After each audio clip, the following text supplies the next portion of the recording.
राधे राधे, जय श्री कृष्ण। आप देख रहे हैं तिलक पत्र का, मैं हूं आपके साथ सुशील गोस्वामी।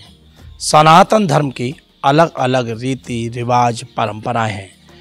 हिंदू धर्म में तमाम ऐसे मर्यादाएं बनी हुई हैं, परंपराएं बनी हुई हैं कि आज भी युग बीत जाने के बाद भी उनका निर्वहन बड़ी आस्था और श्रद्धा के साथ किया जाता है। सनातन धर्म का जो हिंदू कैलेंडर है उसमें चैत्र मास से प्रारंभ होता है और फाल्गुन मास में संपन्न होता है, और हर महीने में कोई ना कोई व्रत उत्सव त्यौहार मनाए जाते हैं। अगर हम बात करें आश्विन मास की, तो आश्विन मास के शुक्ल पक्ष की 10वीं तिथि को विजयदशमी यानी दशहरा के नाम से मनाया जाता है। इस सीजन में जो नवरात्रि होती हैं, शारदीय नवरात्रि, इनमें रामलीलाएँ होती हैं। भगवान श्री राम के जीवन चरित्र का बड़े ही आस्था के साथ देश ही नहीं विदेशों में भी मंचन किया जाता है। और विजयदशमी को जहाँ समूचे देश में रावण का पुतला दहन किया जाता है, मान्यता यह है कि विजयदशमी के दिन भगवान श्री राम ने लंका पर विजय प्राप्त की। लेकिन इसमें भी अलग अलग मत हैं। कुछ मतों में मिलता है कि भगवान ने विजयदशमी के दिन लंका पर चढ़ाई आरंभ की थी और दीपावली से एक दिन पूर्व उन्होंने विजय प्राप्त की, और दीपावली के दिन वो पुष्पक विमान में बैठकर लंका लौटे। खैर, ये अलग अलग मत है, लेकिन हर मत के पीछे कहीं ना कहीं कोई उसका महत्व जुड़ा हुआ है। हम बात कर रहे हैं विजयदशमी के दिन रावण के पुतला दहन की, तो जहाँ समूचे देश में अलग अलग तरीके से रामलीला आयोजित कर रावण के बड़े बड़े प्रतीकात्मक पुतले बनाए जाते हैं, उसका दहन किया जाता है। लेकिन 3 लोक से न्यारी मथुरा नगरी में रावण दहन तो होता ही है, लेकिन यहाँ लंकेश दशानन रावण की पूजा भी होती है। और हम आज आपको एक विशेष जानकारी और आपको तिलक पत्रिका के माध्यम से बता रहे हैं कि रावण, जो कि त्रेता युग में प्रकट हुआ था, त्रेता युग में उसने साम्राज्य अपना स्थापित किया लंका पे। भगवान श्री राम के साथ उसका युद्ध हुआ और भगवान श्री राम के द्वारा ही उसको मोक्ष प्रदान किया गया था। तो उस त्रेता युग के अगर हम बात करें तो आज से लगभग 1,29,600 वर्ष पूर्व रावण त्रेता युग में प्रकट हुआ था। लेकिन इतने वर्ष बीत जाने के बाद भी रावण की आज मथुरा में पूजा होती है।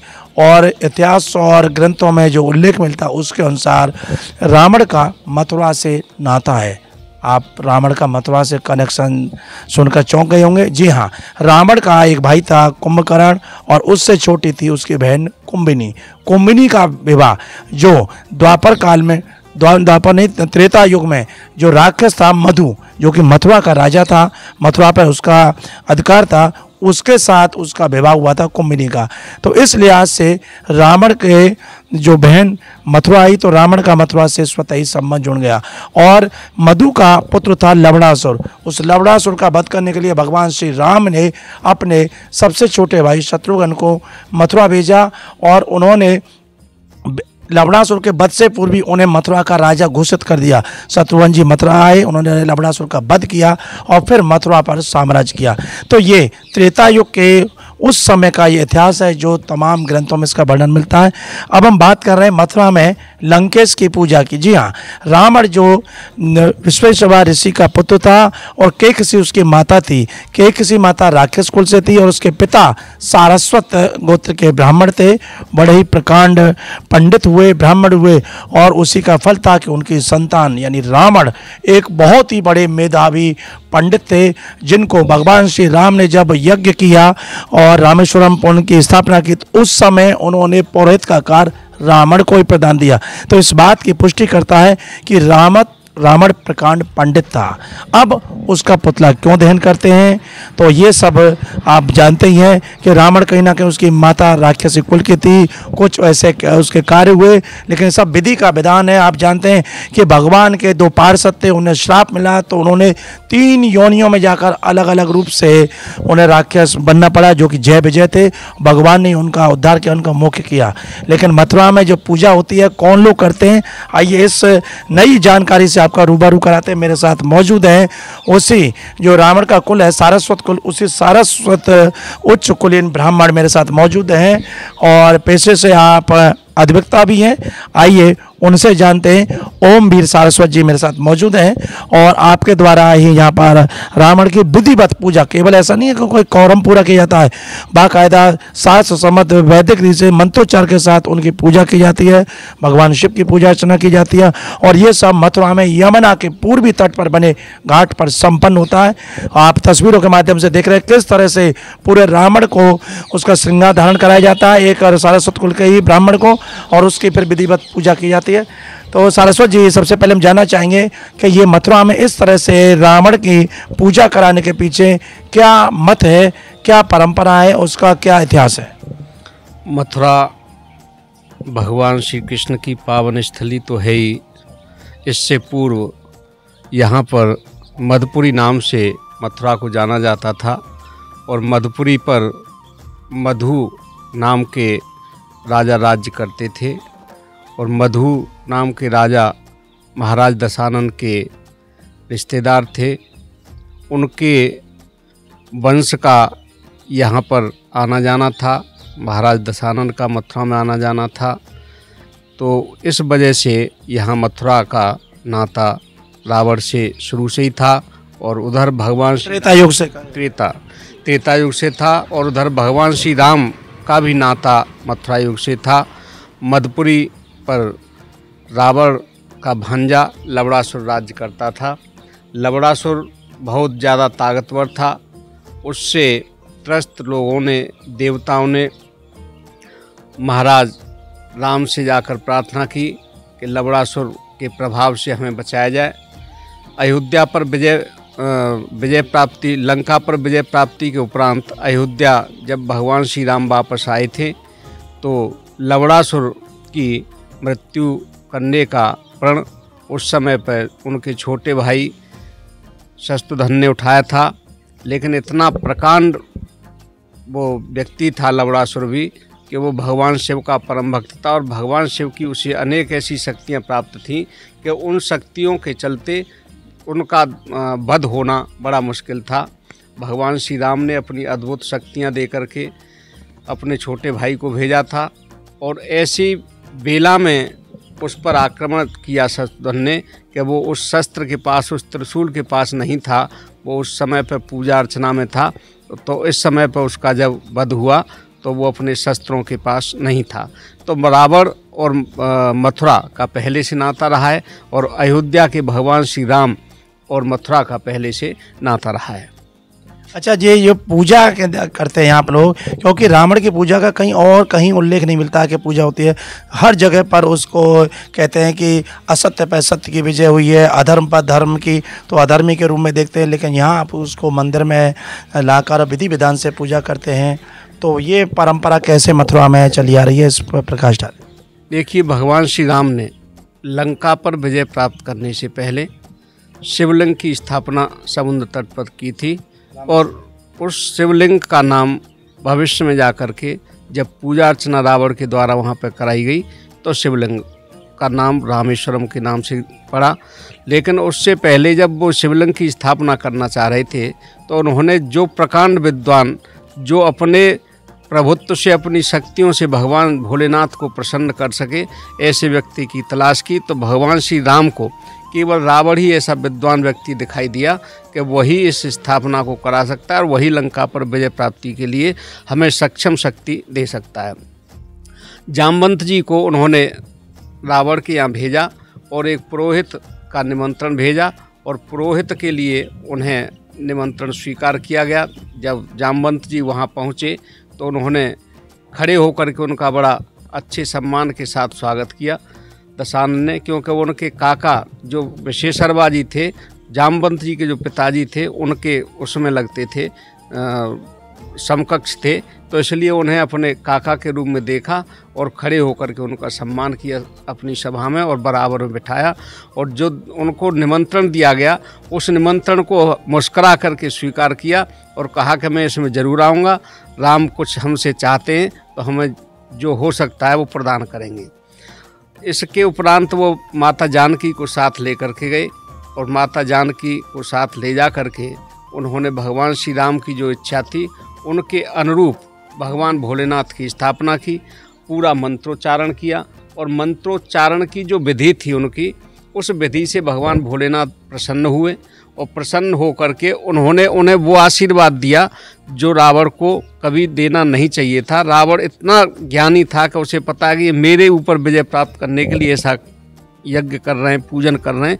तो रावण ने उस दान स्वरूप में अपना जीवन न्यौछावर कर दिया, पूरी लंका पर विजय प्राप्ति का आशीर्वाद दिया और भोलेनाथ प्रसन्न हुए कि भाई मेरा इतने बड़ा भक्त और इस दुनिया में कोई नहीं हो सकता। वहीं भगवान श्री राम ने उसी समय पर कहा है, शिव द्रोही मम दास कहावा, सो नर मोय सपनेऊ नहीं भावा।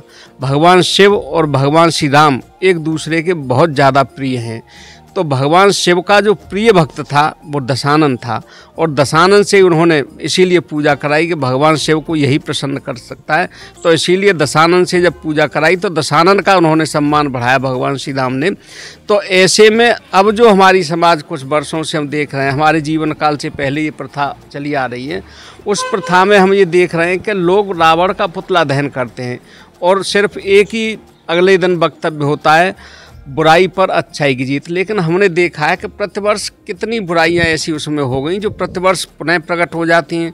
रावण का अंत हो गया और अंत होने के बाद में जो उनके मार्गदर्शन थे, जो उनकी अच्छाइयां थी, वो कुछ लोगों ने धारण की, लेकिन कुछ लोगों ने धारण नहीं की। मेरा मानना है इस विषय में कि दशानन जैसा प्रकांड विद्वान व्यक्ति इस दुनिया में कोई न पहले था, न है और न हो सकता। तो ऐसे व्यक्ति का पुतला दहन नहीं होना चाहिए। अब ये तो पुतला दहन की परंपरा की बताई और आपने बताया कि आपके सारस्वत कुल में, गोत्र में और इसी तरह से मथुरा में पूर्व से भी पूजा करते आ रहे हैं। लेकिन एक बात भी है, चर्चा में भी है कि इस पर कोई न्यायालय में भी शरण में गए पुतला दहन पर रोक लगाने के लिए, वो भी आपके द्वारा ऐसा कुछ प्रकरण है? करीब 20 वर्ष पहले हमने सिविल जज मथुरा के यहाँ पर एक वाद दायर किया था, जिसमें 5 मथुरा के स्थान चुने थे।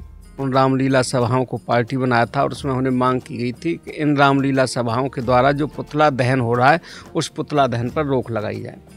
हमारे द्वारा जो मांग की गई थी उसको सिविल जज के द्वारा सुना गया और सिविल जज ने अपना उस पर वक्तव्य जारी किया कि ये मेरे द्वारा निस्तारित नहीं की जा सकती, क्योंकि ये बड़ा गंभीर मसला है, अधिकार क्षेत्र में देश का जुड़ा हुआ मसला है, इसलिए मैं इसको रोक नहीं लगा सकता। हमने उसके विरुद्ध जिला जज उस समय पे थे मित्तल साहब, उनके समक्ष अपील की। तो जिला जज साहब के द्वारा बड़ा विस्तृत निर्णय जारी किया गया हमारी अपील पर और लंबा निर्णय जारी करने के बाद उनके द्वारा बार बार ये कहा गया कि रावण जैसा प्रकांड विद्वान न हो सकता है, न था, और उस व्यक्ति का पुतला दहन जिस तरह से समाज के लोग कर रहे हैं वो राष्ट्रीय मसला है और राष्ट्रीय मसले को एक जिले स्तर पर बंद नहीं किया जा सकता। अगर इस पर कोई रोक लग सकती है तो वो सर्वोच्च स्तर पर, सर्वोच्च न्यायालय स्तर पर, राष्ट्रीय स्तर पर लग सकती है, हमारे क्षेत्राधिकार से परे है। तो ये इस तरह का जो प्रकरण है, मैं समझता हूँ आज तक किसी भी व्यक्ति को इसका लाभ प्राप्त नहीं हुआ है पुतला दहन का, और न भविष्य में भी किसी को लाभ प्राप्त हो सकता है।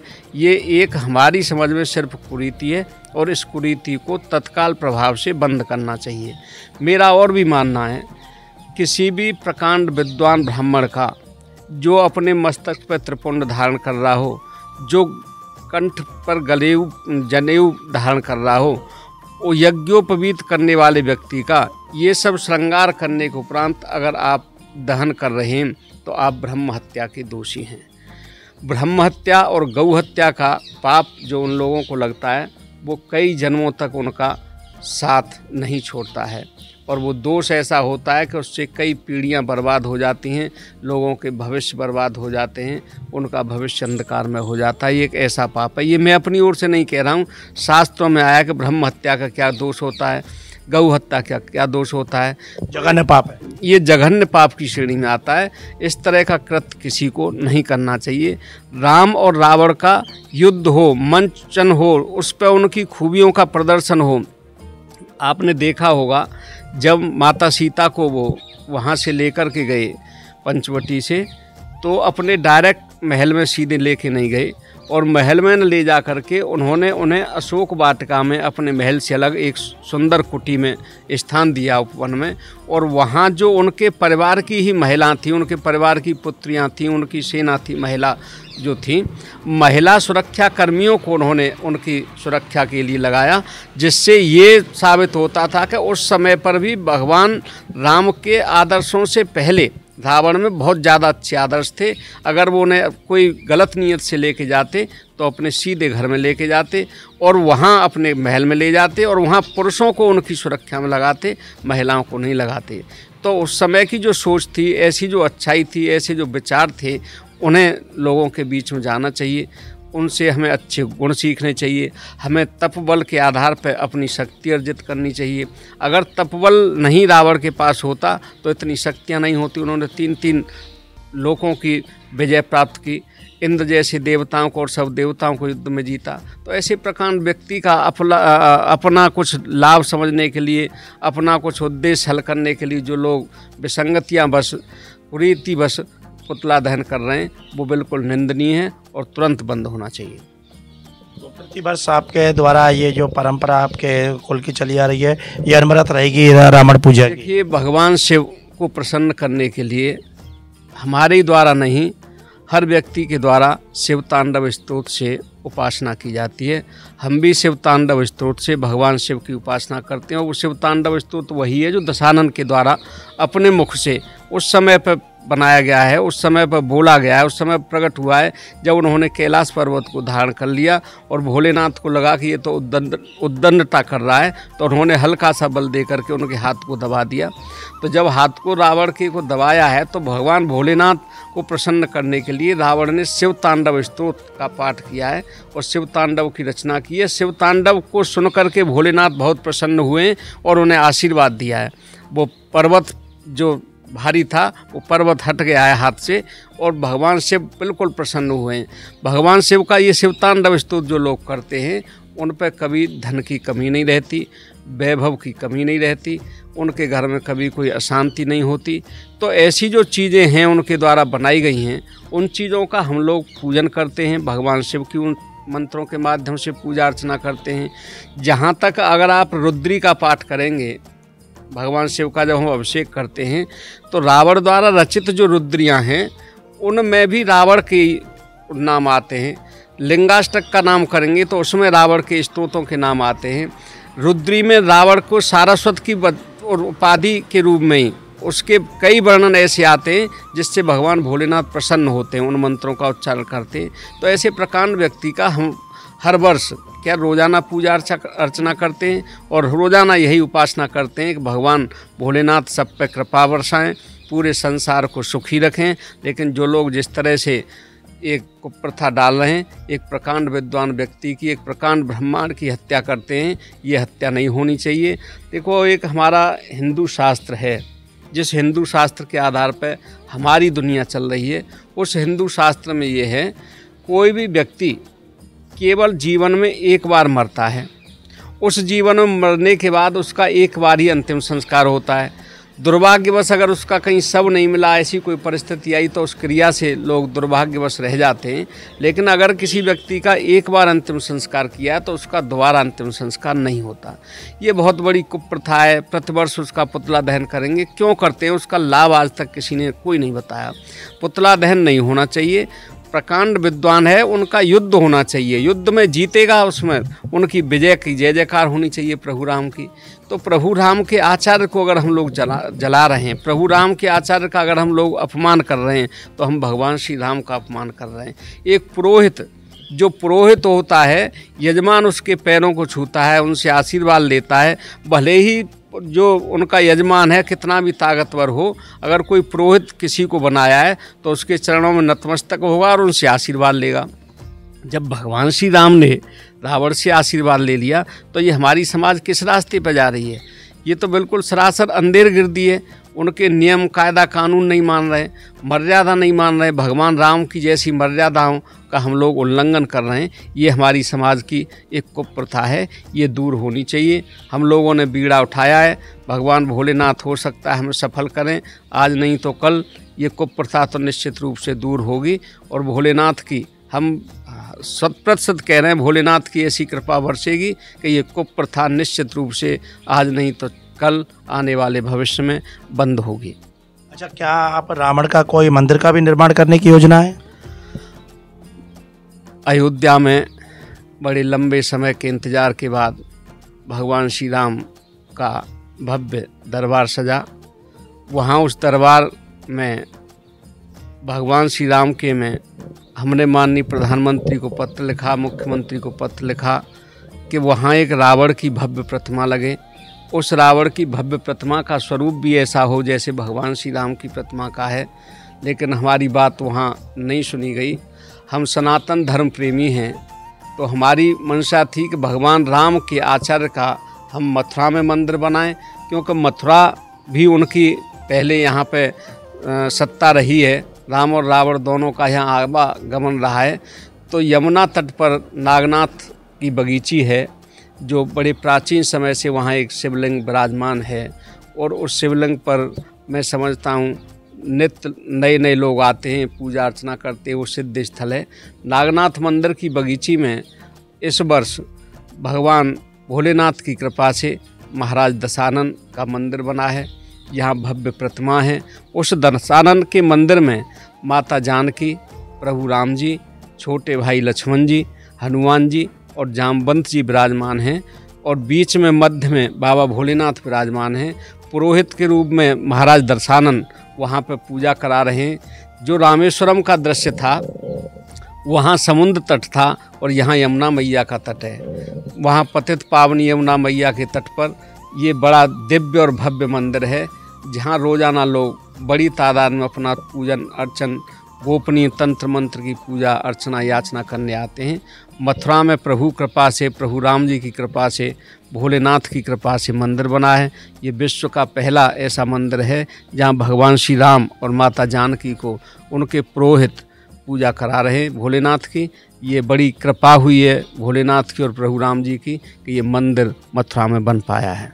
तो ये अद्भुत चीज़ आज तिलक पत्रिका के माध्यम से हमने आपको दिखाई कि मथुरा जिसको 3 लोक से न्यारी कहा जाता है, ऐसे ही इसको 3 लोक से न्यारी नहीं कहते। यहाँ बिल्कुल एक अनोखी चीज़ आज हमने आपको दिखाई है, किस तरह से यहाँ विजयदशमी के दिन जहाँ लोग रावण का पुतला दहन करते हैं, वहीं मथुरा के ब्रजवासी सारस्वत कुलीन ब्राह्मण बड़े आस्था के साथ रावण की पूजा करते हैं विधि विधान से, और वो ये संकल्प भी लेते हैं कि एक दिन हम इस कुप्रथा को दूर करेंगे। यदि आपको रावण का ये मंदिर का दर्शन करने हैं तो मथुरा आइए, और मथुरा में यमुना के तट पर जो पुल है, प्राचीन पुल, उस पुल के बराबर में नागनाथ घाट पर ये रावण का एक छोटा सा मंदिर भी है। तिलक पत्रिका के लिए अपने साथी कैमरा पर्सन रिंकू वर्मा के साथ मथुरा से मैं सुशील गोस्वामी।